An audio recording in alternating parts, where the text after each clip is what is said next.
श्रीगणेशाय नमः। श्रीसरस्वत्यै नमः। श्रीपादवल्लभ श्रीमन्नरसिंह सरस्वती श्रीगुरुदत्तात्रेयाय नमः। दत्तात्रेयं महात्मानं वरदं भक्तवत्सलं प्रपन्नातिहरं वन्दे स्मर्तृगामी सनोवतु। दीनबन्धुं कृपासिन्धुं सर्वकारणकारणं सर्वरक्षाकरं वन्दे स्मर्तृगामी सनोवतु। शरणागतदीनार्ता परित्राणपरायणं नारायणं विभुं वन्दे स्मर्तृगामी सनोवतु।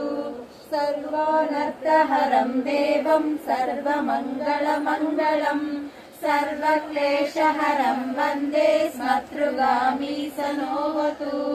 ब्रह्मण्यं धर्मतत्त्वज्ञं भक्तकीर्तिविवर्धनं भक्ताभीष्टप्रदं वन्दे स्मर्तृगामी सनोवतु।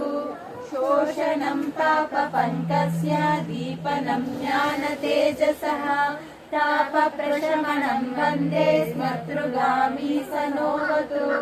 सर्वरोगशमनं सर्वपीडानिवारणं विपदुद्धरणं वन्दे स्मर्तृगामी सनोवतु।